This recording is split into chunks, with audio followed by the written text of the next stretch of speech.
ये इनका दोगला या दोहरा चरित्र नहीं है तो क्या है? जब ये सत्ता में रहते हैं ना इनको पीडीए याद आता है और ना पीडीए के जो संत गुरु और महापुरुष है वो भी याद नहीं आते हैं। जब ये सत्ता से बाहर हो जाते हैं तब इनको हमारे संत गुरु और महापुरुष याद आते हैं। तो ऐसे दोगले लोगों से आप लोगों को बहुत ही सावधान रहने की जरूरत है। मेन कमाल आप लोगों का है।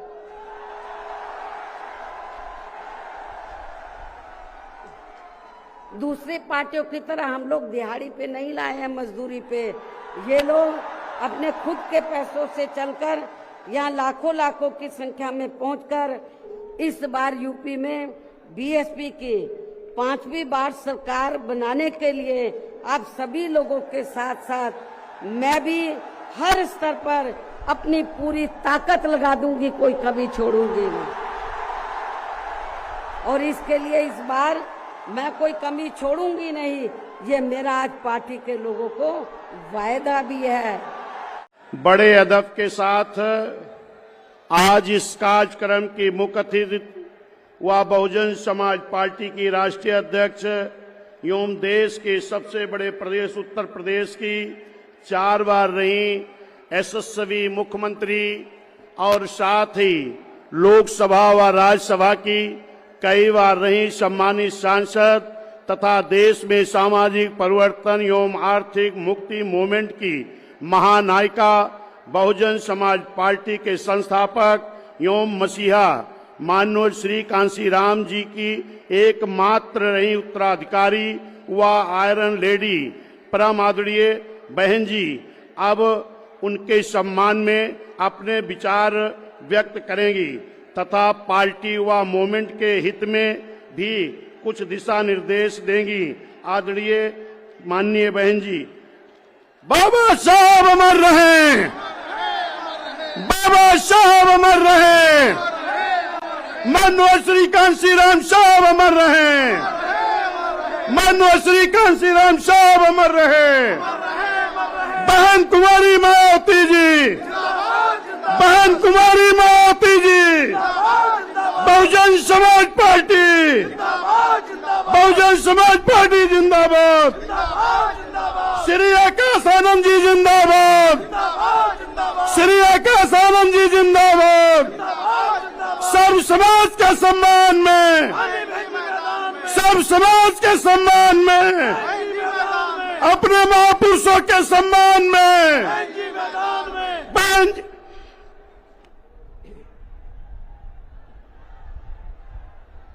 उत्तर प्रदेश के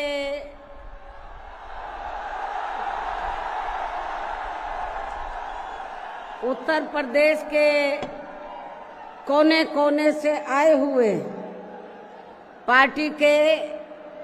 सभी छोटे बड़े पदाधिकारी, जनप्रतिनिधि, नेता एवं कार्यकर्तागण, जैसा कि आप लोगों को ये विदित है कि आज बहुजन समाज पार्टी के जन्मदाता एवं संस्थापक मान्यवर श्री कांशीराम जी की 19वीं पुण्यतिथि है और आज के ही दिन उनका लंबी बीमारी के कारण देहांत हुआ था, जो अब हमारे बीच में नहीं रहे हैं। लेकिन बहुजन समाज के हित में इनका समर्पित रहा संपूर्ण जीवन हमारे लिए हमेशा यादगार व अमर रहेगा। ऐसे महान व्यक्तित्व को आज मेरे साथ साथ आप लोग भी अपार संख्या में अर्थात लाखों लाखों की संख्या में यहाँ यूपी की राजधानी लखनऊ में बीएसपी की रही सरकार द्वारा इनके सम्मान में निर्मित किए गए भव्य व अति विशाल मान्यवर श्री कांशीराम जी स्मारक स्थल पर इनको अपने श्रद्धा सुमन अर्पित करने के लिए पहुंचे हैं। हालांकि आप लोगों को ये भी मालूम है कि इनके सम्मान में बनाए गए इस स्थल के कुछ हिस्सों की समय से मरम्मत नहीं होने की वजह से आप लोग भी पिछले कुछ समय से यहाँ इनकी प्रतिमा पर अपने पुष्प अर्पित नहीं कर पा रहे थे, लेकिन अब यहाँ मरम्मत का अधिकांश कार्य पूरा हो जाने के बाद इस बार मेरे साथ साथ आप लोग भी भीड़ के मामले में अपना पिछला खुद का सभी रिकॉर्ड तोड़ते हुए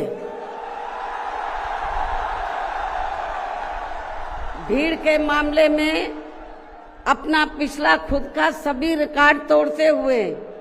यहाँ लाखों लाखों की संख्या में इस स्थल पर मान्यवर श्री कांशीराम जी को अपने श्रद्धा सुमन अर्पित करने के लिए पहुंचे हैं, जिसके लिए पार्टी आपकी बहुत बहुत आभारी है। साथ ही वर्तमान राज्य सरकार की भी बहुत बहुत आभारी है, और इसलिए आभारी है क्योंकि इस स्थल को देखने वाले लोगों के टिकटों का इकट्ठा हुआ पैसा पूर्व की रही सपा सरकार की तरह वर्तमान भाजपा की राज्य सरकार ने इसे दबाकर नहीं रखा है, बल्कि पार्टी के आग्रह करने पर इसकी मरम्मत करने पर पूरा खर्च किया है। इस संबंध में मैं आप लोगों को ये बताना चाहती हूँ, जब यूपी में हमारी सरकार थी और ये मान्यवर श्री कांशीराम जी के आदर सम्मान में ये जो विशाल स्मारक स्थल जब बनाया गया था, तो हमने उसी समय हमारी सरकार ने ये व्यवस्था की थी कि हम देखने वालों के लिए इस पर हम टिकट की व्यवस्था करेंगे,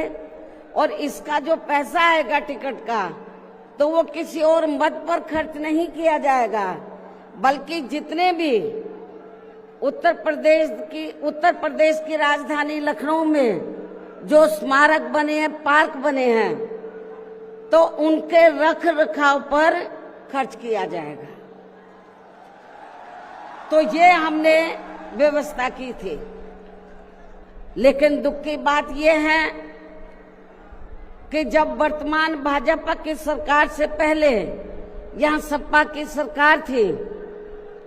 तो सपा की सरकार ने उस टिकट के पैसे को दबा कर रखा, एक पैसा खर्च नहीं किया इनके रख रखाव पर, और हालत बड़ी जर्जर हो गई थी स्थलों की। यही नहीं, और भी स्थल थे, पार्क थे, उनकी हालत बड़ी खराब हो गई थी। तो तब मैंने उत्तर प्रदेश के मुख्यमंत्री जी को ये कहा, लिखित चिट्ठी के जरिए उनसे रिक्वेस्ट किया कि हम आपसे ये नहीं कहते कि दूसरे मद का पैसा आप इनके रख रखाव पर लगाओ, तो जो देखने वालों का टिकटों का पैसा काफी बड़ी तादाद में इकट्ठा हो गया है गवर्नमेंट के पास, उस पैसे को इनके रख रखाव पर लगाया जाए। तो उत्तर प्रदेश की वर्तमान भाजपा की सरकार ने इस मामले को दिखवाया पूरा, और उसके बाद उन्होंने हमें कमिट किया, प्रॉमिस किया कि हम जो भी पैसा टिकटों को आया है हम दूसरे मद पे नहीं लगाएंगे, बल्कि इन स्थलों के रख रखाव पर लगाएंगे। उन्होंने ये लगाया, इसलिए हमारी पार्टी उनकी आभारी है। लेकिन वहीं दूसरी तरफ समाजवादी पार्टी की समाजवादी पार्टी कि जब यूपी में सरकार थी और ये स्थल बन चुके थे तो उन्होंने इनके रख रखाव पर कोई पैसा खर्च नहीं किया, टिकटों का पैसा दबा कर रख लिया। लेकिन जब अब वो सत्ता से बाहर है समाजवादी पार्टी, तो अभी 2-3 दिन पहले वो मीडिया में खबर छपवा रहे थे कि हम मान्यवर श्री कांशीराम जी के सम्मान में संगोष्ठी करेंगे। लेकिन जब वो सरकार में रहते हैं तो ना उन्हें पीडीए याद आता है और ना मान्यवर श्री कांशीराम जी की जयंती और ना ही पुण्यतिथि उनको याद आती है सरकार में रहकर। लेकिन जब वो सत्ता से बाहर हो जाते हैं तो समाजवादी पार्टी को फिर याद आता है कि हमें संगोष्ठी करनी चाहिए। मैं सपा मुखिया अखिलेश यादव से मैं ये पूछना चाहती हूँ, यदि मान्यवर श्री कांशीराम जी के प्रति आपका इतना ही आदर सम्मान था तो जब यूपी में मेरी सरकार थी तो मेरी सरकार ने अलीगढ़ मंडल में कासगंज के नाम से अलग से जिला बनाया, उस जिले का नाम मान्यवर श्री कांशीराम जी नगर के नाम से रखा था। लेकिन जैसे ही समाजवादी पार्टी पावर में आई उन्होंने नाम बदल दिया। मान्यवर श्री कांशीराम जी के नाम पर हमने कॉलेज, यूनिवर्सिटी, अनेकों संस्थानों के नाम रखे, अनेकों संस्थानों के नाम रखे, जनहित की योजनाएं शुरू की। सारी के सारी समाज अधिकांश जो बड़ी बड़ी योजनाएं थी वो सभी के सभी इन्होंने बंद कर दी समाजवादी पार्टी की सरकार ने। ये इनका दोगला या दोहरा चरित्र नहीं है तो क्या है? जब ये सत्ता में रहते हैं ना इनको पीडीए याद आता है और ना पीडीए के जो संत गुरु और महापुरुष है वो भी याद नहीं आते हैं। जब ये सत्ता से बाहर हो जाते हैं तब इनको हमारे संत गुरु और महापुरुष याद आते हैं। तो ऐसे दोगले लोगों से आप लोगों को बहुत ही सावधान रहने की जरूरत है। और अब मैं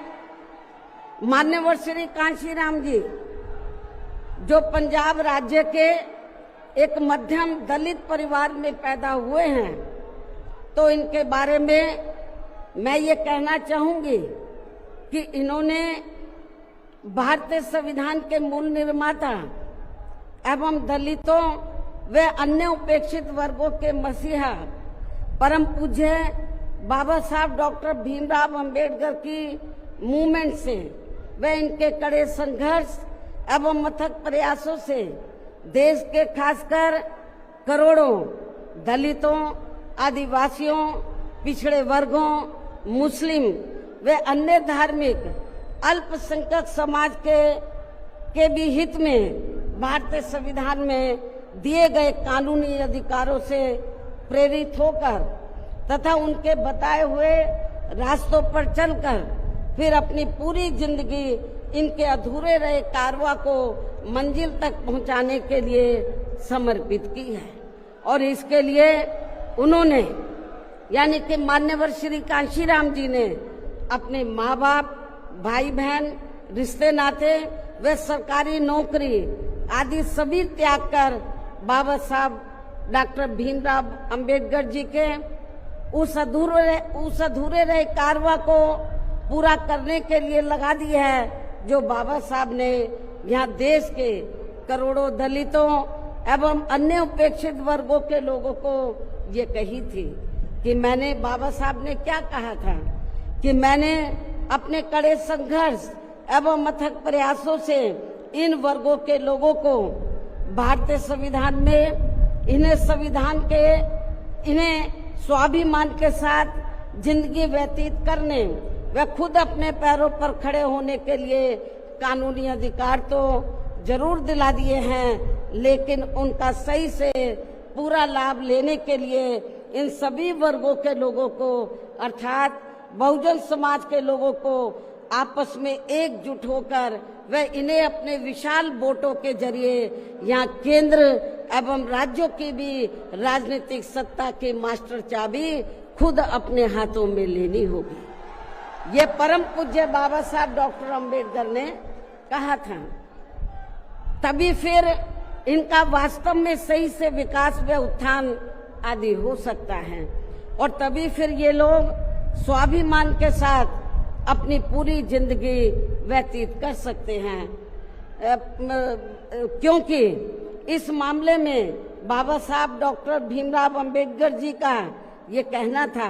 कि देश में राजनीतिक सत्ता वह एक ऐसी मास्टर चाबी है जिसके जरिए इन वर्गों के लोग अपनी सभी समस्याओं का समाधान खुद कर सकते हैं। साथ ही ये लोग भी यहाँ अन्य वर्गों की तरह पूरे आत्मसम्मान व स्वाभिमान के साथ अपनी खुशहाल जिंदगी व्यतीत कर सकते हैं और इसके लिए बाबा साहब डॉक्टर भीमराव अंबेडकर जी ने इन वर्गों के लोगों को जो भी रास्ते दिखाए तो वे उनके जीते जी तो पूरे नहीं हो सके थे, जिन्हें फिर उनके देहांत के बाद उन रास्तों पर चलने वे उनके इस अधूरे रहे कारवा को मंजिल तक पहुंचाने के लिए मान्यवर श्री कांशीराम जी ने अनेकों कष्ट झेलकर अपनी पूरी जिंदगी लगा दी है और वे अपने जीते जी इस मकसद में काफी हद तक कामयाब भी हुए हैं और खासकर इन्होंने यहाँ आबादी के हिसाब से देश के सबसे बड़े प्रदेश उत्तर प्रदेश में अपनी पार्टी के नेतृत्व में कई बार सरकार बनाकर वे उत्तर प्रदेश सहित नजदीक के लगे राज्यों में भी पार्टी के कुछ सांसद व विधायक आदि भी जिताकर बाबा साहब के कारवा को काफी हद तक आगे बढ़ाया है। इतना ही नहीं बल्कि मान्यवर श्री कांशीराम जी के देहांत होने से पहले उनकी ये दिली तमन्ना थी कि जहां आबादी के हिसाब से देश के सबसे बड़े प्रदेश उत्तर प्रदेश में जहां दलितों एवं अन्य उपेक्षित वर्गों के लोगों की कुल मिलाकर आबादी काफी ज्यादा है, तो इन्हें यहाँ एकजुट होकर अकेले ही अपनी पार्टी की पूर्ण बहुमत की सरकार बनानी होगी। ये मान्यवर श्री कांशीराम जी की उनके देहांत होने से पहले ये दिली तमन्ना थी। तभी फिर इन वर्गों के लोग यहाँ हर मामले में व हर स्तर पर पूरे स्वाभिमान के साथ अपनी जिंदगी व्यतीत कर सकते हैं, जिनसे प्रेरित होकर फिर अन्य राज्यों में भी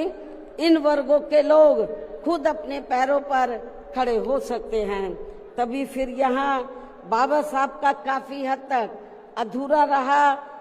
सपना जरूर साकार हो सकता है। लेकिन दुख की बात यह है कि मान्यवर श्री कांशीराम जी के जीते जी तो इनका ये सपना साकार नहीं हो सका था, जिसे फिर इनके देहांत के बाद सन 2007 में इनकी एकमात्र रही उत्तराधिकारी व पार्टी की राष्ट्रीय अध्यक्ष ने, अर्थात हमने यहाँ उत्तर प्रदेश में बहुजन समाज के साथ साथ समता मूलक समाज व्यवस्था में विश्वास रखने वाले उच्च वर्गों के लोगों को भी साथ में लेकर इसे पूरा भी किया है। और सन 2007 में देश के विशाल आबादी वाले यूपी स्टेट में पहली बार हमने यहाँ अपनी पार्टी के अकेले ही पूर्ण बहुमत की सरकार बनाई है। हालांकि पहले 3 बार हमने बनाई, वो मिली जुली सरकार थी, लेकिन चौथी बार हमने अकेले अपने बलबूते पर यूपी में पूर्ण बहुमत की सरकार बनाई है। जो यहाँ खासकर कांग्रेस, बीजेपी, सपा व अन्य जातिवादी पार्टियों को कतई भी अच्छा नहीं लगा है, जबकि इससे पहले केंद्र की रही भाजपा सरकार ने सत्ता का दुरुपयोग करके मेरे ऊपर व मेरे माँ बाप, भाई बहन एवं अन्य रिश्ते नातों आदि के ऊपर भी अनेकों गलत एवं फर्जी केस दर्ज करा के हम सभी को जबरदस्ती इनकम टैक्स व सीबीआई आदि के जंजाल में फंसाकर हमारी छवि को धूमिल करने का हर संभव पूरा प्रयास किया है। इसके साथ साथ आगे चलकर इन सब मामलों में केंद्र की रही कांग्रेसी सरकार ने भी हमें न्याय देने के बजाय बल्कि काफी उलझा दिया था और तब फिर हमें इन सब के विरुद्ध माननीय कोर्ट में भी जाना पड़ा है, जहां हमें न्याय मिला है। इस प्रकार से ये सब भी हमें काफी कुछ झेलना पड़ा है, लेकिन ऐसे विकट व संघर्ष भरे हालातों में भी हमने बाबा साहब डॉक्टर भीमराव अंबेडकर के बताए हुए रास्तों पर चलकर यहाँ उत्तर प्रदेश में सन 2007 में हुए विधानसभा चुनाव में अकेले ही ये चुनाव लड़कर फिर अपनी पार्टी की पूर्ण बहुमत की सरकार बनाई है। और हमने यहाँ बाबा साहब डॉक्टर भीमराव अंबेडकर एवं मान्यवर श्री कांशीराम जी आदि के सपनों को काफी हद तक साकार किया है और इसके लिए हमने अपनी सरकार में यहाँ जातिवादी, संकीर्ण व पूंजीवादी व्यवस्था के शिकार रहे लोगों को अर्थात सर्व समाज में से खासकर गरीबों, दलितों, आदिवासियों, पिछड़े वर्गों के साथ साथ मुस्लिम एवं अन्य धार्मिक अल्पसंख्यक समाज के लोगों के भी हित व कल्याण में अनेकों ऐतिहासिक कार्य किए हैं, जिनके नाम बदलकर उन्हें अब अन्य राज्यों में विभिन्न पार्टियों की सरकारें भुना रही है, जबकि इसका वास्तव में असली श्रेय बीएसपी को ही जाता है। साथ ही हमारी पार्टी की रही सरकार ने दलितों एवं अन्य उपेक्षित वर्गों के लोगों के हितों का सभी मामलों में पूरा ध्यान रखा है। खासकर आरक्षण का तो इन्हें पूरा लाभ दिया है। इतना ही नहीं बल्कि हमने यह अपनी सरकार में सर्व समाज में से गरीबों, मजदूरों, बेरोजगारों, किसानों, वकीलों, कर्मचारियों, व्यापारियों एवं अन्य मेहनतकश लोगों के साथ साथ यहाँ छात्रों, युवाओं, महिलाओं व बुजुर्गों आदि के भी हितों में काफी महत्वपूर्ण कार्य किए हैं, जिनसे इन्हें काफी ज्यादा लाभ पहुंचा है। इनके साथ साथ हमारी पार्टी की रही सरकार ने प्रदेश में अपराध नियंत्रण एवं कानून व्यवस्था को भी चुस्त व दुरुस्त करने के लिए यहाँ जाति, धर्म व दलगत राजनीति से ऊपर उठकर कार्य किए हैं, ताकि प्रदेश में अमन चैन व शांति व्यवस्था आदि कायम रहे, जिसकी प्रदेश में उस समय काफी जरूरत भी थी। साथ ही कानून व्यवस्था के मामले में हमने यहाँ हर स्तर पर अन्याय, अपराध व भय मुक्त वातावरण भी पैदा किया है। इस प्रकार से हमारी पार्टी की पूर्ण बहुमत की रही सरकार ने यहाँ सर्व समाज के लोगों को हर मामले में व हर स्तर पर सर्वजन हिताय व सर्वजन सुखाय की नीतियों पर आधारित ही यहाँ काफी बेहतरीन सरकार दी है, जिसे प्रदेश की जनता अभी तक भी भुला नहीं पा रही है। और खासकर हमने रोटी रोजी देने के मामले में सर्व समाज में से यहाँ गरीबों, दलितों एवं अन्य उपेक्षित वर्गों के लोगों को काफी हद तक उन्हें आत्मनिर्भर भी बनाया है, जिनके यहाँ वर्षों से सभी विरोधी पार्टियों की रही सरकारों की जातिवादी, संकीर्ण व पूंजीवादी सोच होने के कारण काफी ज्यादा उपेक्षा की गई है। इतना ही नहीं बल्कि हमने वर्तमान केंद्र की सरकार की तरह अपने राजनीतिक स्वार्थ में इनके टैक्स के पैसों से ही थोड़ा सा मुफ्त में राशन देकर इनको अपना गुलाम व लाचार नहीं बनाया है, अर्थात इनको दूसरों के ऊपर निर्भर नहीं रखा है। इसके साथ साथ हमारी पार्टी की रही सरकार ने देश में यहाँ बहुजन समाज में समय समय पर जन्मे अपने महान संतों, गुरुओं व महापुरुषों में भी खासकर महात्मा ज्योतिराव फूले, छत्रपति शाहू जी महाराज, नारायण गुरु, बाबा साहब डॉक्टर भीमराव अंबेडकर, मान्यवर श्री कांशीराम जी, संत गुरु रविदास जी व गौतम बुद्ध आदि को भी विभिन्न रूपों में पूरा आदर सम्मान दिया है। जो ये सब यहाँ जातिवादी पार्टियों को कतई भी रास नहीं आ रहे हैं और इस मामले में समाजवादी पार्टी तो सबसे आगे रही है। और अब ये समाजवादी पार्टी यहाँ अपने राजनीतिक स्वार्थ में जबरन पीडीए आदि की हवाई बातें करके इन वर्गों को गुमराह करने में लगी है, जबकि हमारी पार्टी की रही सरकार ने अपने संतों, गुरुओं व महापुरुषों आदि के नाम पर यहाँ प्रदेश में जिन जिलों, संस्थानों एवं योजनाओं आदि के नाम रखे थे, तो उनमें से काफी को तो सपा की रही सरकार ने बदल दिया है, जैसा कि शुरू में मैंने आप लोगों को बताया है। साथ ही हमने इन वर्गों के विकास व उत्थान में जो अनेकों महत्वपूर्ण योजनाएं शुरू की थी, तो उन्हें भी अधिकांश बंद कर दिया गया है। आरक्षण दिए जाने के मामले में भी सपा की रही सरकार ने यहाँ दलितों, आदिवासियों एवं अन्य पिछड़े वर्गों के लोगों के साथ हमेशा पक्षपात वाला रवैया ही अपनाया है। इनके पदोन्नति में आरक्षण को तो इस पार्टी की रही सरकार ने एक प्रकार से यहाँ खत्म ही कर दिया था। इसके अलावा इनकी रही सरकार में यहाँ गुंडों, बदमाशों, माफियाओं एवं अन्य अराजक तत्वों को ही ज्यादातर बढ़ावा दिया गया है, जिसकी वजह से यहाँ कानून व्यवस्था भी काफी बुरी तरह से चरमरा गई थी। और अब अधिकांश मामलों में लगभग यही स्थिति हमें यह वर्तमान बीजेपी की सरकार में भी देखने के लिए मिल रही है। जबकि आजादी के बाद, इनसे पहले यहाँ शुरू में काफी वर्षों तक कांग्रेस पार्टी के रहे शासनकाल में तो इन वर्गों का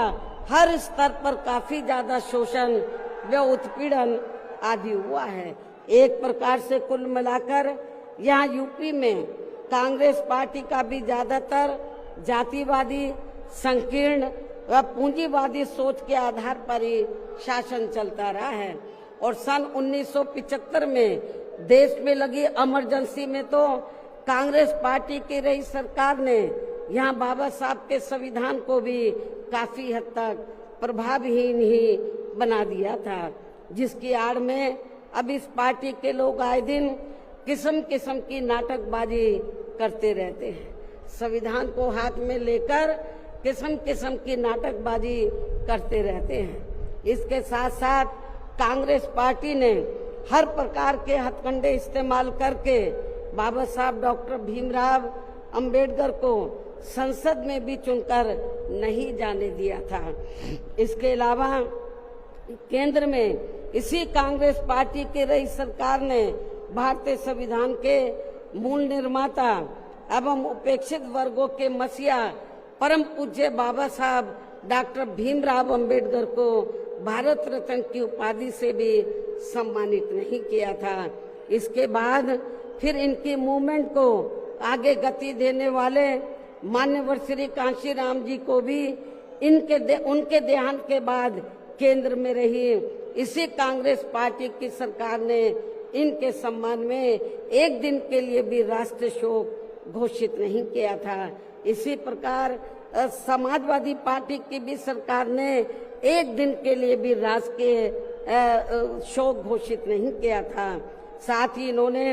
देश में पिछड़े वर्गों की आरक्षण संबंधी मंडल कमीशन की रिपोर्ट को भी लागू नहीं किया था, जिसे फिर बीएसपी के अथक प्रयासों से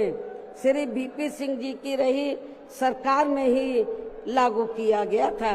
इसके साथ साथ उसी समय ही बाबा साहब डॉक्टर भीमराव अंबेडकर जी को भी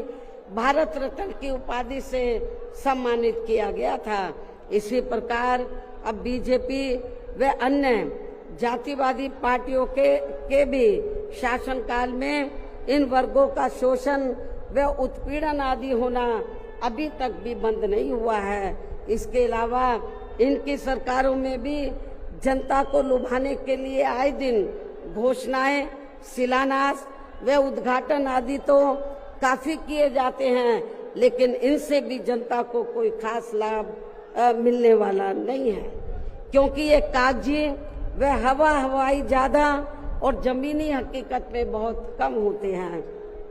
ऐसी स्थिति में आप लोगों को पूरे देश में सर्वजन हिताय व सर्वजन सुखाय की नीतियों पर आधारित ही अपनी पार्टी को ही हर मामले में मजबूत बनाकर इसे केंद्र एवं राज्यों की भी सत्ता में लाना बहुत जरूरी है। और अब पार्टी के लोगों को यहाँ उत्तर प्रदेश सहित देश के अन्य जिन भी राज्यों में कुछ समय के बाद जो एक साथ विधानसभा के आम चुनाव होने वाले हैं, तो उनको वहां भी ऐसी सभी विरोधी पार्टियों को सत्ता में आने से जरूर रोकना है। और खासकर यहाँ यूपी में तो इनको अपनी पार्टी बीएसपी की ही फिर से अकेले पूर्ण बहुमत की सरकार बनाना बहुत जरूरी है,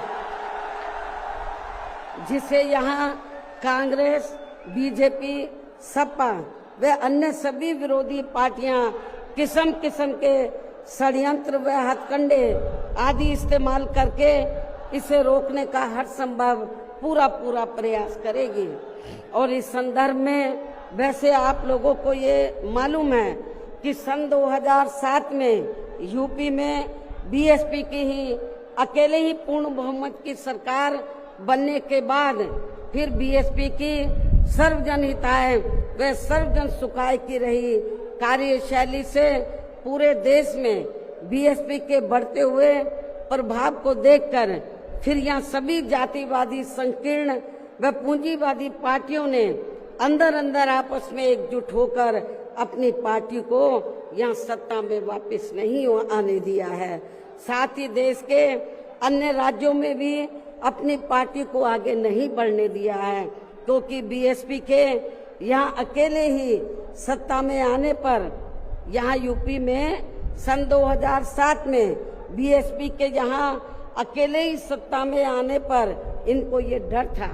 सभी जो जातिवादी पार्टियां हैं इनको ये डर था कि यदि बीएसपी को आगे बढ़ने से नहीं रोका गया तो फिर ये पार्टी केंद्र की सत्ता तक भी जरूर पहुंच सकती है, जिससे घबराकर फिर बीएसपी को पुनः या सत्ता में आने से व पूरे देश में भी आगे बढ़ने से रोकने के लिए फिर हुआ ये कि इसके बाद फिर खासकर यूपी में जो भी विधानसभा व अन्य राज्यों में भी विधानसभा व देश में लोकसभा के आम चुनाव हुए हैं, तो उन सभी चुनावों में यहाँ कांग्रेस, बीजेपी, सपा व अन्य सभी विरोधी पार्टियों ने अपनी खासकर जातिवादी मानसिकता के तहत चलकर वे अंदर अंदर आपस में एकजुट होकर तथा किस्म किस्म के हथकंडे इस्तेमाल करके फिर बीएसपी को इन्होंने कामयाब नहीं होने दिया। सारी जातिवादी पार्टियां अंदर अंदर एक हो गई थी। एक होकर इन्होंने जहां जहां बीएसपी जीत रही थी तो वहां इनको हराया, जो विरोधियों के कैंडिडेट जीत रहे थे उनको इन्होंने अपना वोट ट्रांसफर कराया। इसके साथ ही फिर बाकी रही से कमी ईवीएम में की गई धांधली के जरिए पूरी कर दी गई, जबकि वर्तमान हालातों में ईवीएम के काफी विरोध के चलते ये ईवीएम वाला सिस्टम कभी भी खत्म किया जा सकता है। अब ईवीएम का विरोध बहुत हो रहा है और फिर पुनः यहाँ बैलेट पेपर वाला सिस्टम लागू हो सकता है, इसकी भी काफी संभावना है। ऐसे में अब हमें हर स्तर पर हमेशा अपनी पार्टी को मजबूत बनाते रहना बहुत जरूरी है। इसके साथ ही सावधानी के तौर पर यहाँ मैं ये भी कहना चाहूंगी कि अब तो पूरे देश में विरोधी पार्टियों ने बीएसपी को कमजोर करने के लिए एक और षड्यंत्र ये रचा है कि अब इन्होंने विरोधी पार्टियों ने बीएसपी के विशेषकर दलित बेस वोट को बांटने के लिए इसी समाज में से स्वार्थी एवं बिकाऊ किस्म के लोगों को इस्तेमाल करके वे उनके जरिए अनेकों पार्टियां व संगठन आदि भी काफी बनवा दिए हैं, जिनसे ये पार्टियां, ये जातिवादी पार्टियां चुनाव में अपने अपने फायदे के हिसाब से उम्मीदवार खड़े करवा के बीएसपी को कमजोर करने में लगी है। और अब तो ये पार्टियां अंदर अंदर खुद अपने वोट ट्रांसफर करा के इनके एक आधी उम्मीदवार भी जिताकर भेज रही है, ताकि इससे दलितों का वोट बांटने में इनको कुछ मदद मिलती रहे। ऐसी स्थिति में अब आप लोगों को पुणे या यूपी में अपनी पार्टी को सत्ता में लाने वे अभी हाल ही में बिहार प्रदेश में होने वाले विधानसभा आम चुनाव में तथा आगे चलकर अन्य और राज्यों में भी विधानसभा व देश में लोकसभा के होने वाले आम चुनाव में भी अपनी पार्टी का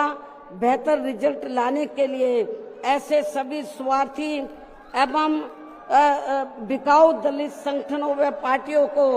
अपने यार दोस्त, जात बिरादरी व रिश्ते नाते आदि के चक्कर में भी पड़कर अब इनको अपना एक भी वोट देकर खराब नहीं करना है, वरना फिर इसका पूरा लाभ या विरोधी पार्टियों को ही मिलता रहेगा। जिसे भी खास ध्यान में रखकर अब हर छोटे बड़े चुनाव में आप लोगों को अपना एक भी वोट ऐसे सभी स्वार्थी एवं बिकाऊ पार्टियों एवं संगठनों आदि को नहीं देना है, बल्कि अपनी एकमात्र हितैषी पार्टी बीएसपी को ही देना है, ताकि बीएसपी फिर से अपना बेहतर रिजल्ट लाकर पुणे या यूपी की सत्ता में वापस हो सके तथा देश के अन्य सभी राज्यों में भी पार्टी पुणे आगे बढ़ सके। और इसके लिए विरोधी पार्टियों के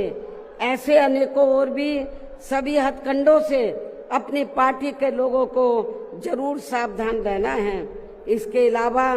पार्टी के लोगों को सचेत करने के उद्देश्य से यहाँ मैं ये भी कहना चाहूंगी कि पिछले कुछ समय से दुनिया के अनेकों देश किसी न किसी मुद्दे को लेकर हुए बवाल व हिंसा आदि से काफी ग्रसित रहे हैं और ये सिलसिला अभी भी जारी है। लेकिन अपने भारत देश को भी जैसे इसका कुछ नजला लगना शुरू ही हुआ था तो उसे फिर तुरंत में ही केंद्र व संबंधित राज्य सरकारों ने सख्ती से निपटा है, जिससे केंद्र व सभी राज्य सरकारों को आगे भी काफी सतर्क रहना होगा। इतना ही नहीं बल्कि देश में आम जनहित के मुद्दों पर आवाज उठाने की बजाय जो पिछले कुछ समय से यहाँ स्वार्थी व शरारती तत्व एक दूसरे के देवी देवता, खुदा व धर्म आदि को लेकर तथा इन पर आए दिन नए नए मुद्दों को निकालकर देश में बवाल व हिंसा आदि पैदा करने की कोशिश में लगे रहते हैं और फिर इनकी आड़ में राजनीति करते हैं। ये भी देश हित में ठीक नहीं है, जबकि इन सब मामलों में सभी को भारतीय संविधान के मुताबिक चलना चाहिए। साथ ही सभी धर्मों का पूरा आदर सम्मान भी करना चाहिए और इनके सदियों से चले आ रहे धार्मिक नियम, मान्यताएं व परंपराएं आदि में भी किसी को दखल देना उचित नहीं है और ना ही इनकी आड़ में आई लव आदि की कोई राजनीति नहीं करनी चाहिए। इसके अलावा जहां तक पिछले दिनों जम्मू कश्मीर के पर्यटक स्थल पहलगांव में हुई आतंकी घटना का सवाल है, जिसमें काफी महिलाओं के सिंदूर उजड़ गए थे, तो ये अत्यंत ही दुखद व चिंता की बात है। हालांकि इस घटना को होने से रोका जा सकता था, बशर्ते यदि उस समय सरकार द्वारा इस पर्यटक स्थल पर सुरक्षा का उचित प्रबंध किया होता, जो नहीं किया गया था। साथ ही हमारी विदेश नीति भी हमेशा देश व जनहित में ही होनी चाहिए। और इस मामले में अभी हाल ही में अमेरिका द्वारा लगाए गए भारी टैरिफ से भी केंद्र सरकार को काफी सचेत रहने की जरूरत है। और इसी परिप्रेक्ष्य में इन्होंने स्वदेशी उत्पाद को बढ़ावा देने पर जोर देकर जो देश को आत्मनिर्भर बनाने की बात कही है, तो ये हवाई ना होकर बल्कि जमीनी हकीकत में भी लोगों को होता हुआ नजर आना चाहिए, जिसका फिर हमारी पार्टी भी जरूर स्वागत करेगी। और अब इन सब बातों को मद्देनजर रखते हुए पूरे देश में अपनी पार्टी को हर स्तर पर मजबूत बनाना व इसे आगे बढ़ाना भी बहुत जरूरी है। और खासकर इस बार यूपी में बीएसपी की अकेले ही पूर्ण बहुमत की यह सरकार जरूर बनाना है। और ये इसलिए भी बहुत जरूरी है क्योंकि बीएसपी के सत्ता से हटने के बाद जब से यहाँ सपा व बीजेपी की सरकार बनी है, तो तब से यहाँ पूर्व की रही कांग्रेसी सरकार की तरह ही इनकी भी सरकारों में सर्व समाज में से खासकर यहाँ गरीबों, दलितों एवं अन्य पिछड़े वर्गों के लोगों का सही से विकास व उत्थान आदि नहीं हो पा रहा है। और अब इनमें गरीबी एवं बेरोजगारी आदि काफी ज्यादा बढ़ गई है। साथ ही इनके ऊपर हो रही जुल्म जाति आदि भी काफी चरम सीमा पर पहुंच चुकी है। इनकी बहन बेटियां भी अधिकांश सुरक्षित नहीं रही है। इसके साथ ही इन वर्गों के लोगों को यहाँ आरक्षण का भी सही से पूरा लाभ नहीं मिल पा रहा है। हालांकि इस संबंध में आप लोगों को ये मालूम है कि इनके आरक्षण को लेकर अभी तक जितने भी मान्य कोर्ट के फैसले आए हैं, तो उनकी सभी जातिवादी पार्टियों की रही सरकारों ने सही से पैरवी नहीं की है, जिससे अब इनको आरक्षण का बहुत कम ही लाभ मिल पा रहा है। और इस मामले में यहाँ मैं ये भी कहना चाहूंगी कि बीएसपी के अथक प्रयासों से देश में एससी व एसटी वर्गों के सरकारी नौकरियों में पदोन्नति में आरक्षण को प्रभावी बनाने के लिए जब केंद्र की रही कांग्रेसी सरकार में संविधानिक संशोधन विधेयक संसद में लाया गया था, तो तब उसे कांग्रेस पार्टी ने बीजेपी व अन्य आरक्षण विरोधी पार्टियों की अंदरूनी मिलीभगत से पास तक भी नहीं होने दिया था, जो अभी तक भी संसद में लटका पड़ा है। जबकि समाजवादी पार्टी के सांसदों ने तो इस बिल को ही संसद में फाड़ दिया था। इतनी ज्यादा इस पार्टी को इनके पदोन्नति में आरक्षण दिए जाने को लेकर इस बिल से इनको जबरदस्त एलर्जी थी, नफरत थी। ऐसे में अब आप ही ये बताएं, क्या ऐसी स्थिति में कांग्रेस, बीजेपी व सपा आदि जैसी इन जातिवादी पार्टियों में या खासकर अपने दलितों एवं अन्य उपेक्षित वर्गों के लोगों का सही से विकास व उत्थान आदि हो सकता है? मैं समझती हूँ कतई भी संभव नहीं है। इसके अलावा इन्हीं की तरह यह उत्तर प्रदेश सहित पूरे देश में मुस्लिम एवं अन्य धार्मिक अल्पसंख्यक समाज के लोगों का भी सही से विकास व उत्थान आदि होना तो बहुत दूर की बात रही, बल्कि अब तो इनका जान माल व मजहब आदि भी पूरे तौर से सुरक्षित नहीं रहा है। इनकी सच्चर कमेटी की रिपोर्ट भी दरकिनारी कर दी गई है। अपर कास्ट समाज में से गरीब लोगों की तथा विभिन्न क्षेत्रों में लगे लोगों की भी स्थिति हमें कोई खास अच्छी नजर नहीं आ रही है। वैसे भी इन सब मामलों में केंद्र व राज्य सरकारों के भी अधिकांश कार्य सरकारी फाइलों में ही सिमट कर रह जाते हैं। ये भी छिपा नहीं है। कानून व्यवस्था भी यूपी सहित पूरे देश में कोई खास अच्छी नहीं है। हर प्रकार के अपराध भी काफी बढ़ रहे हैं। ऐसे में ये विरोधी पार्टियां सत्ता में आने के लिए खासकर चुनाव के समय में अपने अपने चुनावी घोषणा पत्रों में जो किस्म किस्म के लुभावने वायदे करती हैं, तो उनको फिर ये पार्टियां सत्ता में आने के बाद 50% भी लागू नहीं करती हैं। साथ ही इनके गलत आर्थिक नीतियों की वजह से पूरे देश में गरीबी, बेरोजगारी व महंगाई आदि भी लगातार बढ़ती जा रही है, जिन पर पर्दा डालने के लिए अब ये पार्टियां आए दिन किस्म किस्म के हथकंडे इस्तेमाल करती रहती हैं। इतना ही नहीं बल्कि अब तो सत्ता एवं विपक्ष अंदर अंदर मिलकर वे अपनी जातिवादी मानसिकता के तहत चलकर यहाँ बाबा साहब डॉक्टर भीमराव अंबेडकर द्वारा निर्मित किए गए इनके मानवतावादी व समतामूलक भारतीय संविधान को भी बदलकर इसे ये पुराने वाले जातिवादी ढांचे में ही परिवर्तित करना चाहते हैं,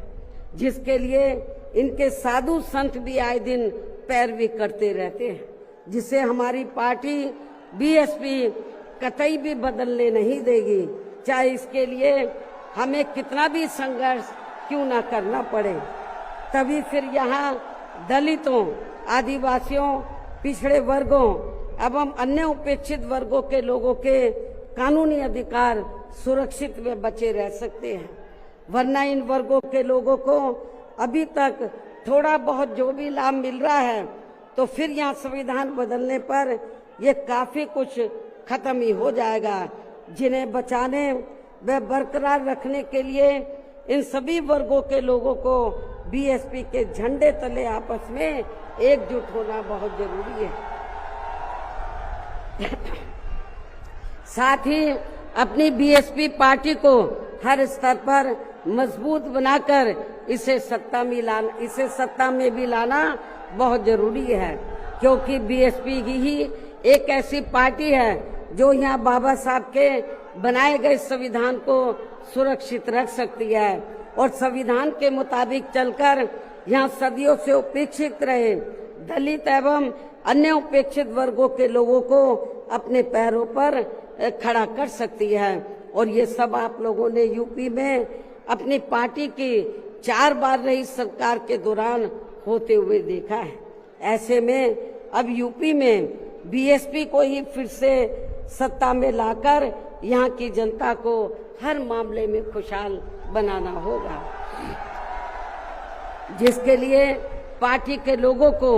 सन 2007 में हुए विधानसभा चुनाव की तरह ही इस बार भी यहाँ पूरे प्रदेश में प्रत्येक पोलिंग बूथ स्तर पर अब इसके लिए करना क्या आप लोगों को, जिसके लिए पार्टी के लोगों को सन 2007 में हुए विधानसभा चुनाव की तरह ही इस बार भी यहाँ पूरे प्रदेश में प्रत्येक पोलिंग बूथ स्तर पर सर्व समाज को व विशेषकर बहुजन समाज के लोगों को उनकी छोटी छोटी बैठकों के जरिए उन्हें बीएसपी की सर्वजन हिताय व सर्वजन सुखाय की नीतियों एवं सिद्धांतों आदि से जोड़ना है और इस दौरान इन्हें बीएसपी के बेहतरीन रहे शासन काल की उपलब्धियों के बारे में बताना है। साथ ही उन्हें विरोधी पार्टियों के किस्म किस्म के हथकंडों से सावधान रहने के बारे में भी जरूर बताना है। और आज जो भी बातें मैं आप लोगों के सामने रख रही हूं, तो उन्हें भी इन छोटी छोटी बैठकों में जरूर बताना है। और यदि पार्टी के लोग मेरी इन सब बातों पर सही से अमल कर लेते हैं, तो फिर इस बार अपनी पार्टी के हाथों में यहाँ सत्ता जरूर आ जाएगी। इसके अलावा जहाँ तक अपनी पार्टी के लिए अकेले चुनाव लड़ने का सवाल है, आप लोग ध्यान से सुने मेरी बात। इसके अलावा जहाँ तक अपनी पार्टी के लिए अकेले चुनाव लड़ने का सवाल है, तो इसके बारे में भी यहाँ मैं अपनी पार्टी के अब तक के रहे अनुभवों को ध्यान में रखकर ये बताना जरूरी समझती हूँ कि देश के अन्य प्रदेशों की तरह खासकर यहाँ यूपी में जब भी हमारी पार्टी ने विधानसभा का आम चुनाव गठबंधन करके लड़ा है, तो तब फिर हमारी पार्टी को कोई विशेष लाभ नहीं हुआ है, क्योंकि हमारी पार्टी का जो वोट है, हमारी पार्टी का वोट तो गठबंधन वाली पार्टी को एक तरफा ट्रांसफर हो जाता है, लेकिन उनका जातिवादी मानसिकता की वजह से विशेषकर अपर कास्ट समाज का वोट बीएसपी के उम्मीदवारों को ट्रांसफर नहीं हो पाता है। और वास्तव में यही सही और हकीकत भी है, जिससे फिर हमारी पार्टी के उम्मीदवार भी बहुत कम जीत पाते हैं तथा पार्टी का वोट प्रतिशत भी काफी कम हो जाता है। इसके साथ ही गठबंधन की सरकार बनने पर अपनी पार्टी के नेतृत्व में बनी ये सरकार समय से पहले ही गिर जाती है। जब हम गठबंधन करके चाहे चुनाव लड़ें, वोट प्रतिशत भी कम होता है, सरकार बनाए तो समय से पहले ही गिर जाती है। जैसे सन 1993 में बीएसपी ने सपा से गठबंधन करके यहाँ यूपी में विधानसभा का आम चुनाव लड़ा था, तो पार्टी केवल 67 सीटें ही जीत पाई थी। उसके बाद फिर 1996 में पार्टी ने कांग्रेस पार्टी से गठबंधन करके यहाँ विधानसभा का आम चुनाव लड़ा था, तो तब फिर पार्टी केवल 67 सीटें ही जीत पाई थी। पहले भी 67, उसके बाद में भी 67। और जब सन 2002 में पार्टी ने यूपी विधानसभा का आम चुनाव अकेले लड़ा था, तो तब पार्टी लगभग 100 सीटें जीत गई थी सन 2002 में, जिसमें पार्टी के 2 जीते हुए आजाद उम्मीदवार भी शामिल हैं,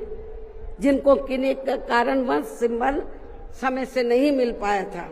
और फिर इससे पार्टी के लोगों का काफी मनोबल भी बढ़ा था। लेकिन यहाँ खास ध्यान देने की बात यह है कि पार्टी इन तीनों बार गठबंधन की बनी सरकार में अपना कभी भी समय पूरा नहीं कर पाई। हमने तीनों बार जब गठबंधन करके सरकार बनाई तो कभी भी अपना समय पूरा नहीं कर पाई है, अर्थात समय से पहले ही गिर गई है। आप रिकॉर्ड उठाकर देख लो। इसके बाद सन 2007 में पार्टी ने फिर से अकेले यहाँ यूपी में विधानसभा का आम चुनाव लड़ा था, तो तब फिर अपनी पार्टी 200 से ऊपर सीटें जीत गई थी। और फिर हमने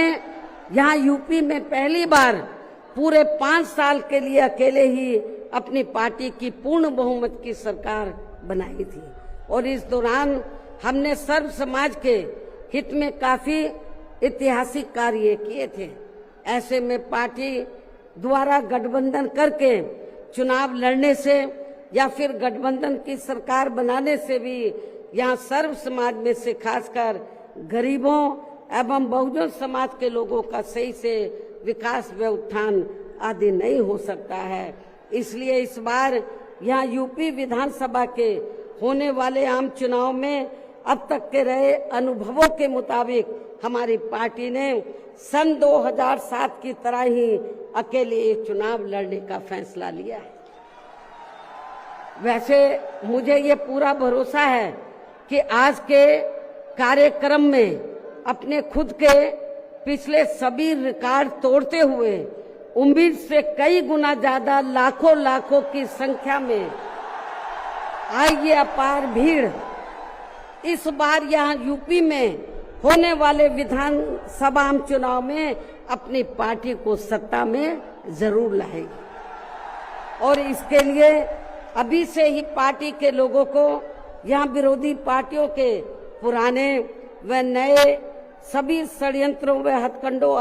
आदि से सावधानी बरतते हुए अपनी पार्टी के जनाधार को बड़े पैमाने पर बढ़ाना है। साथ ही हर स्तर पर पार्टी को मजबूत भी बनाना है। विरोधियों की अफवाहों से भी पार्टी के लोगों को जरूर सचेत रखना है। और इस संबंध में इसका ताजा हथकंडा ये है कि इन्होंने आज के 9 अक्टूबर के कार्यक्रम के घोषित होने से घोषित होते ही पिछले महीने से ये अफवाह फैलाना शुरू कर दिया था। मैं क्यों बोल रही हूँ अफवाहों से सावधान रहना है, क्योंकि इस संबंध में ताजा उदाहरण ये है कि इन्होंने आज के 9 अक्टूबर के कार्यक्रम के घोषित होते ही पिछले महीने से ये अफवाह फैलाना शुरू कर दिया था कि दूसरी पार्टियों के फलाना वरिष्ठ नेता बीएसपी में आ रहे हैं और वे बीएसपी प्रमुख से दिल्ली व लखनऊ में भी मिले हैं, लेकिन मुझे तो इसके बारे में अभी तक भी कोई जानकारी नहीं है। मिलना तो बहुत दूर की बात है और मैं कभी छिप के नहीं मिलती हूँ, जब मिलती हूँ तो खुले में मिलती हूँ मन। इतना ही नहीं बल्कि अन्य और भी मामलों में किस्म किस्म की गलत, झूठी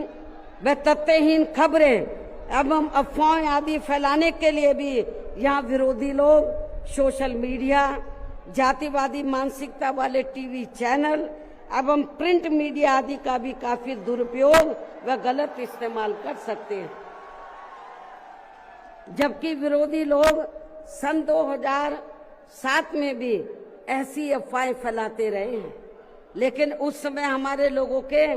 गुमराह ना होने की वजह से फिर अपनी पार्टी की यहाँ अकेले ही पूर्ण बहुमत की सरकार बन गई थी। और यदि पार्टी के लोग इस बार भी चुनाव में वोट पड़ने तक या किसी भी मामले में गुमराह नहीं होते हैं तो फिर इस बार हमारी पार्टी की पुनः या पूर्ण बहुमत की सरकार जरूर बन जाएगी। वैसे मुझे पूरी उम्मीद है कि पार्टी के लोग मेरी इन सब बातों पर सही से अमल करके इस बार अपनी पार्टी बीएसपी को ही अकेले यहाँ सत्ता में जरूर लाएंगे और अपनी बहन जी को 5वीं बार यूपी का मुख्यमंत्री भी जरूर बनाएंगे। और आज ये लाखों लाखों की तादाद में आई अपार भीड़ व उनका जोश उत्साह भी इस बात के काफी कुछ संकेत दे रहा है। जिनको यहाँ दूसरी पार्टियों की तरह ये जो लाखों लाखों की संख्या में लोग आए हैं तो इनको यहाँ दूसरी पार्टियों की तरह मजदूरी देकर दिहाड़ी पर नहीं लाया गया है, बल्कि ये लोग अपने खून पसीने की कमाई के पैसों से ही खुद चलकर आज के अपने 9 अक्टूबर के प्रोग्राम में मुझे सुनने के लिए आए, जिन्होंने भीड़ के मामले में आज अपने खुद के भी अपने पिछले सभी रिकॉर्ड तोड़ दिए हैं। और अब मैं यहाँ आप लोगों को ये भी विश्वास दिलाना चाहती हूँ, जब इस बार बीएसपी की पुनः यहाँ पूर्ण बहुमत की सरकार बन जाएगी तो तब फिर हमारी पार्टी की बनी ये सरकार यहाँ पिछली रही सपा सरकार ने व वर्तमान में चल रही बीजेपी की भी सरकार ने जो इन्होंने अपनी जातिवादी, संकीर्ण व पूंजीवादी मानसिकता के तहत चलकर काफी नए नए नियम व कानून आदि बना दिए हैं तो उनकी जरूर समीक्षा की जाएगी। और इनमें से जो भी नियम व कानून आदि सर्वजन हिताय व सर्वजन सुखाय की नीतियों एवं सिद्धांतों आदि से जुड़े नहीं होंगे तो उन्हें फिर सर समाज के हित में जरूर बदल दिया जाएगा। इसके साथ साथ बीएसपी की पूर्व की रही सरकार में खासकर दलित एवं अन्य उपेक्षित वर्गों के हितों के लिए लिए गए फैसलों को जो इनकी सरकारों ने काफी बदल दिए हैं तो उन्हें भी यहाँ फिर से पुरानी वाली स्थिति में ही लाया जाएगा, अर्थात उन्हें बहाल कर दिया जाएगा। इसके अलावा सपा व बीजेपी की सरकार ने भी प्रदेश व जनहित के विरुद्ध जाकर जो कुछ भी गलत फैसले ले लिए हैं तो उनकी भी समीक्षा करके उन्हें सही स्थिति में लाया जाएगा। साथ ही मेरी पूर्व की रही सरकारों की तरह ही हर मामले में व हर स्तर पर यहाँ सर्व समाज के व विभिन्न क्षेत्रों में लगे लोगों के हितों का तथा बेहतर कानून व्यवस्था बनाने पर भी विशेष ध्यान रखा जाएगा। साथ ही सर्व समाज में से गरीब एवं बेरोजगार लोगों को जिसमें पुरुष व महिलाएं आदि दोनों शामिल हैं, इनको रोटी रोजी के साधन देने के लिए विशेष बल दिया जाएगा, जोर दिया जाएगा। यहाँ यूपी के लोगों को रोटी रोजी के मामले में पलायन नहीं करना पड़ेगा, आपको अपने प्रदेश में ही रोटी रोजी के साधन दिए जाएंगे। और इन सब मामलों में सर्व समाज में से खासकर गरीबों, दलितों, आदिवासियों, पिछड़े वर्गों, मुस्लिम एवं अन्य धार्मिक अल्पसंख्यक समाज के लोगों का हर मामले में प्राथमिकता के आधार पर पूरा ध्यान रखा जाएगा। और इन सब कार्यों के लिए इस बार पुनः यहाँ अपनी पार्टी की पूर्ण बहुमत की सरकार बनाना बहुत जरूरी है, जिसकी पूरी उम्मीद भी है। इन्हीं जरूरी बातों के साथ ही अब मैं ये भी कहना चाहूंगी कि अपनी पार्टी को हर स्तर पर मजबूती देकर उसे बरकरार बनाए रखने के लिए जिस प्रकार से पार्टी के लोगों ने मान्यवर श्री कांशीराम जी के देहांत होने के बाद भी पार्टी की हर परिस्थिति में हमेशा मेरा साथ दिया है और अभी भी दे रहे हैं, तो ये मेरे व पार्टी के लिए बहुत ही गर्व की बात है। और अब तो पार्टी के राष्ट्रीय संयोजक श्री आकाश आनंद भी बीएसपी की मूवमेंट से काफी हद तक जुड़ चुके हैं, जो ये भी पार्टी के लिए अच्छे शुभ संकेत हैं। और अब ये यानी कि आकाश आनंद मेरे मार्गदर्शन व दिशा निर्देशन में अपनी पूरी लगन एवं मेहनत के साथ पार्टी को मजबूती देने में व पार्टी के जनाधार को भी बढ़ाने में पूरे जी जान से लगे, जिससे पार्टी के लोगों में आए दिन इनके प्रति काफी लगाव व उत्साह भी बढ़ा है। ये भी पार्टी हित में अच्छी बात है, जिसे ध्यान में रखकर अब मेरा इनके बारे में, आकाश आनंद के बारे में ये कहना है कि जिस प्रकार से पूरे देश में पार्टी के लोग मान्यवर श्री कांशीराम जी के जीते जी और उनके देहांत के बाद भी हर परिस्थिति में मेरे साथ खड़े रहे हैं, तो मैं भी ये चाहूंगी उसी प्रकार से पार्टी के लोग श्री आकाश आनंद के साथ भी हमेशा खड़े रहेंगे और इनका हर परिस्थिति में पूरा साथ भी जरूर देंगे। वैसे इस मामले में इनके पिता श्री आनंद कुमार भी इनकी शुरू से ही पूरी मदद करते रहे हैं। इसके साथ साथ श्री आनंद कुमार दिल्ली में रहकर मान्यवर श्री कांशीराम जी के देहांत होने के बाद से ही ये मेरी गैर हाजिरी में व मेरे दिशा निर्देशन में पार्टी का पूरा लेखा जोखा आदि का कार्य भी काफी अच्छे से संभाल रहे हैं, जो ये पार्टी का खास कार्य है। इसलिए इनको पार्टी का राष्ट्रीय उपाध्यक्ष बनाकर इन्हें पार्टी की ये अति महत्वपूर्ण जिम्मेवारी सौंपी हुई।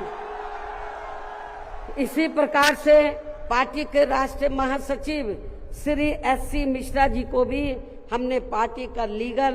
व मीडिया का तथा अपने खुद के समाज को भी,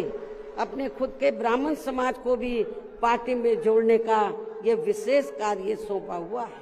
जिसे ये मेरे दिशा निर्देशन में अपनी जिम्मेवारी को सही से निभा रहे हैं। हालांकि इनके बेटे श्री कपिल मिश्रा ने भी आज के कार्यक्रम में यह फ्री मेडिकल मदद देने की भी व्यवस्था की है, जो इनका ये कार्य पार्टी के प्रति इनके सेवा भाव को भी काफी कुछ दर्शाता है। पार्टी के हमारे विधायक श्री उमा शंकर सिंह जी भी पार्टी व मूवमेंट के हित में हमेशा मददगार व सक्रिय रहते हैं तथा इनको भी अपने खुद के समाज को पार्टी में जोड़ने की एक खास जिम्मेवारी सौंपी हुई है, जिससे ये पूरी ईमानदारी व निष्ठा से निभा रहे हैं। यूपी बीएसपी प्रदेश अध्यक्ष श्री विश्वनाथ पाल भी पार्टी संगठन का कार्य देखने व पिछड़े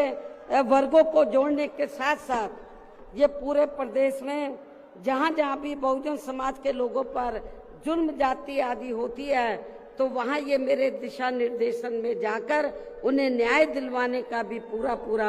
प्रयास करते हैं। ये इनका पार्टी हित में अभी तक काफी सराहनीय कार्य चल रहा है। इसके अलावा आज के कार्यक्रम की सही व्यवस्था करने में लखनऊ जिला व मंडल यूनिट ने भी अपनी अहम भूमिका निभाई है। श्री जमील अख्तर प्रदेश कार्यालय से जुड़े लोगों ने भी आज के इस कार्यक्रम को सफल बनवाने में कोई कमी नहीं छोड़ी है और ये सभी लोग भी बधाई के पात्र हैं। साथ ही प्रदेश के सभी छोटे बड़े पदाधिकारियों एवं कार्यकर्ताओं आदि की भी कड़ी मेहनत मेन कमाल आप लोगों का है, जिनको अब मेन कमाल आप लोगों का है। साथ ही प्रदेश के सभी छोटे बड़े पदाधिकारियों एवं कार्यकर्ताओं आदि की भी कड़ी मेहनत व उनके अथक प्रयासों से आज मान्यवर श्री कांशीराम जी की पुण्यतिथि के कार्यक्रम में पूरे उत्तर प्रदेश के कोने कोने से लाखों की संख्या में पार्टी के जो लोग इनको अपने श्रद्धा सुमन अर्पित करने तथा मुझे भी सुनने के लिए यहाँ आए हैं। साथ ही आपके पड़ोसी राज्य उत्तराखंड स्टेट से भी पार्टी के कुछ लोग आपके यहाँ इस कार्यक्रम से काफी कुछ सीखने के लिए आए हुए हैं, तो उन सभी का भी मैं दिल से धन्यवाद अदा करती हूँ। हालांकि हमने कोई बाहर के लोगों को इधर नहीं बुलाया है, वो चोरी से अपने आप ही आ गए पूरे देश से और छिपकर कहीं बैठे हुए हैं कि बहन जी कहीं नाराज ना हो जाए। लेकिन मैं नाराज नहीं हो रही, आप लोगों ने आप आ भी गए हैं, आपका भी मैं थैंक्स अदा करती हूँ। लेकिन अब आप लोगों को अपने राज्यों में जाकर यहाँ जो कुछ मैंने बोला है उन सब बातों पर अमल करते हुए तो आप लोगों को पार्टी के जनाधार को आगे बढ़ाना है। तो जिन्होंने बहुत, क्योंकि जो भी लोग हैं तो बहुत कुछ यहाँ सीखने के लिए आए हैं। वो किस लिए आए हैं? वर्कर हैं थोड़े से बेचारे, थोड़े कि जब बहन जी हमारे स्टेट में आएगी तो हम लोग भी यूपी से पीछे नहीं रहेंगे, हम लोग भी बड़ा प्रोग्राम करके दिखाएंगे। तो जिन्होंने पूर्व की तरह ही यानी कि पूरे यूपी से जो बड़ी तादाद में लोग आए हैं, तो इनको मैंने जैसे आपको बताया दूसरी पार्टियों की तरह हम लोग दिहाड़ी पे नहीं लाए हैं, मजदूरी पे। ये लोग अपने खुद के पैसों से चलकर यहाँ लाखों की संख्या में पहुंचकर वे भीड़ लाने के मामले में भी अपने खुद के ही पिछले सभी रिकॉर्ड तोड़ते हुए इस बार मान्यवर श्री कांशीराम जी के पुण्यतिथि के कार्यक्रम को ऐतिहासिक व जबरदस्त कामयाब बनाया है। साथ ही देश के अन्य सभी राज्यों में भी आज मान्यवर श्री कांशीराम जी की पुण्यतिथि के विभिन्न स्तर पर किए गए कार्यक्रम भी काफी कामयाब रहे हैं। उनकी भी पार्टी बहुत आभारी है। अंत में अब मैं पार्टी के लोगों को ये भी भरोसा दिलाना चाहती हूँ, इस बार यूपी में बीएसपी की 5वीं बार सरकार बनाने के लिए आप सभी लोगों के साथ साथ मैं भी हर स्तर पर अपनी पूरी ताकत लगा दूंगी, कोई कभी छोड़ूंगी नहीं। और इसके लिए इस बार मैं कोई कमी छोड़ूंगी नहीं, ये मेरा आज पार्टी के लोगों को वायदा भी है। और अब मैं पुनः अपनी तरफ से व उत्तर प्रदेश सहित पूरे देश में पार्टी के सभी लोगों की तरफ से भी मान्यवर श्री कांशीराम जी को आज उनकी 19वीं पुण्यतिथि के मौके पर पूरे तहे दिल से अपने श्रद्धा सुमन अर्पित करते हुए अपनी बात यहीं समाप्त करती हूँ। धन्यवाद। जय भीम व जय भारत।